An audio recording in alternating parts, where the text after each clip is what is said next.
quite interesting. It was really, really hard. I really enjoyed it. I thought it was amazing. And I think that it's such a cool project to get involved in.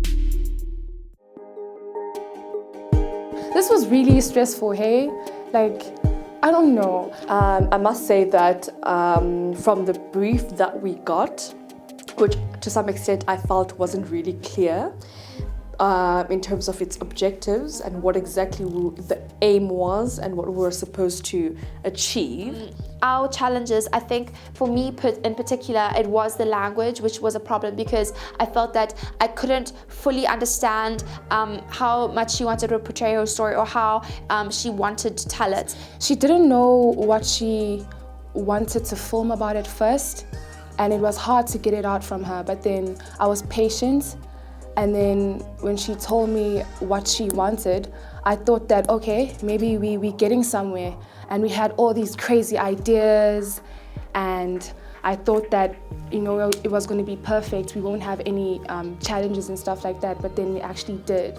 We're also like students, and so we don't have much experience with the real world. So to be thrown into the deep end and you're given this huge responsibility of coming up with a story with someone you don't know and digging up their life and invading their privacy is not very comfortable. Participatory video or participatory journalism theory.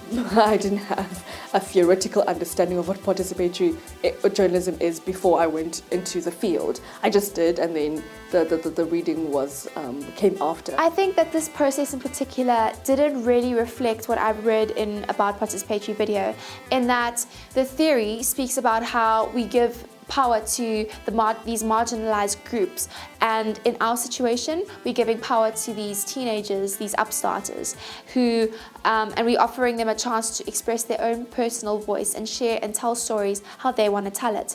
And according to the theory, a lot of the examples we've been given have actually worked really well, and they've had a lot more time and a lot more initiative in the projects, and so therefore it went off smoother.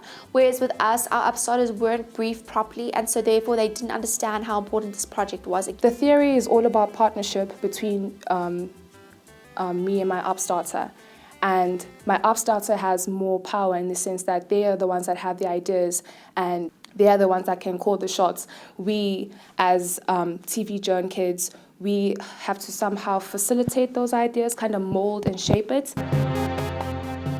I didn't feel like I was given the opportunity to be a mentor or a facilitator, because we didn't get the chance to meet these kids for a long time. I found the role of mentor and facilitator quite hard because there's so many times when I was overstepping my boundaries as the facilitator because my upstarter didn't really understand how or wasn't sure what she wanted to portray or what she wanted to tell. I didn't want to go there and impose my ideas on her, so I guess I had to be patient in order for her to come up with these ideas, not rush her, you know what I mean?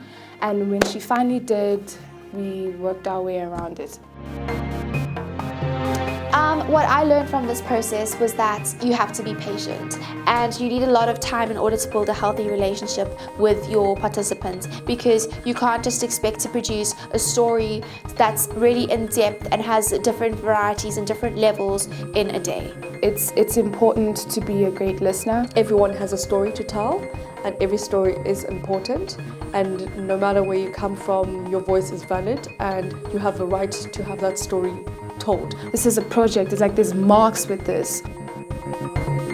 I think it's really important to have good, healthy relationships between your participant and you as a facilitator. Reporters tend to have like little information about what's going on. Like you just get there and you're expected to do your job, and sometimes you come back with inaccurate information and then you tend to misrepresent people. It's one, participatory, it's advocacy, it's representation, it's empowerment.